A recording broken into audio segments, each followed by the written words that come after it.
وما أبرئ نفسي إن النفس لأمارة بالسوء إلا ما رحم ربي إن ربي غفور رحيم. وقال الملك اوتوني به أستخلصه لنفسي فلما كلمه قال إنك اليوم لدينا مكين أمين.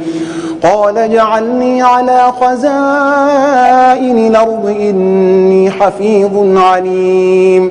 وكذلك مكنا ليوسف في الأرض يتبوأ منها حيث يشاء نصيب برحمتنا من نشاء ولا نضيع أجر المحسنين.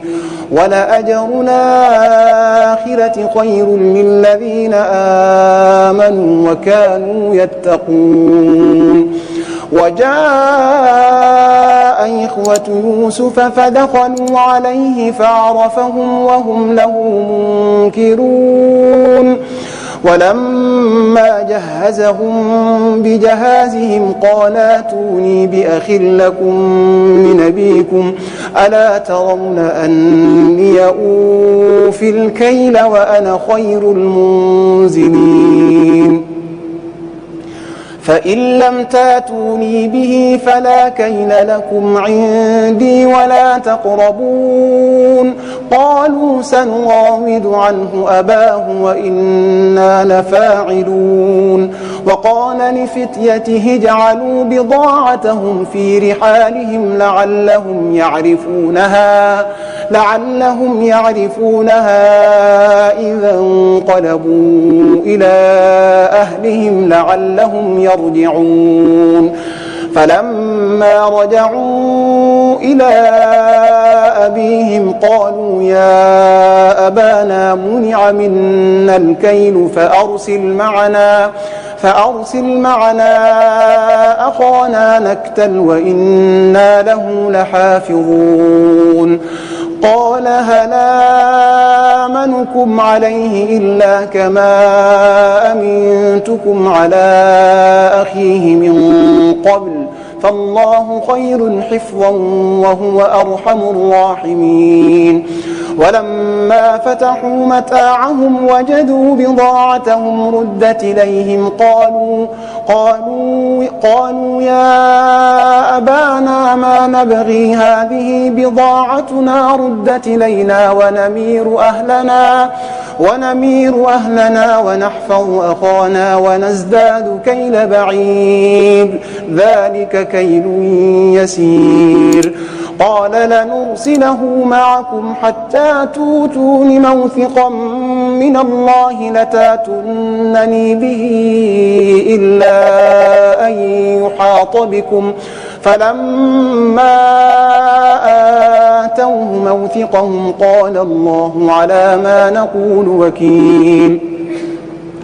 وقال يا بني لا تدخلوا من باب واحد وادخلوا من أبواب متفرقة وما أغني عنكم من الله من شيء إن الحكم إلا لله عليه توكلت وعليه فليتوكل المتوكلون.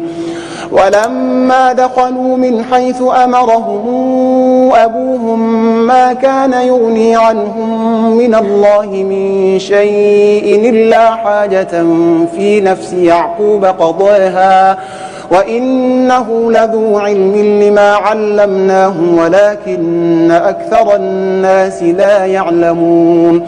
ولما دخلوا على يوسف آوى إليه أخاه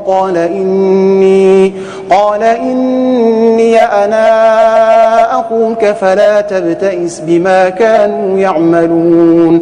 فلما جهزهم بجهازهم جعل السقاية في رحل أخيه ثم أذن مؤذن أيتها العير إنكم لسارقون.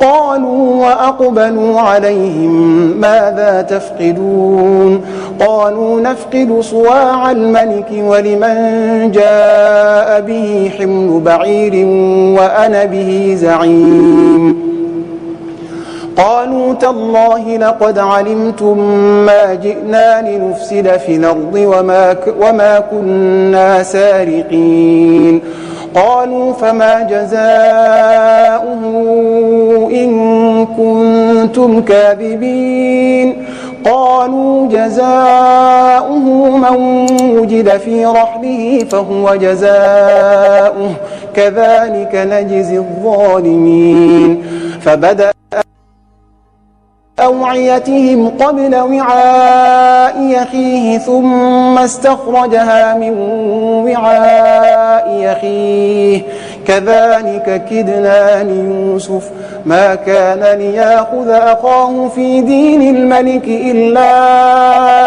أن يشاء الله نرفع درجات من نشاء وفوق كل ذي علم عليم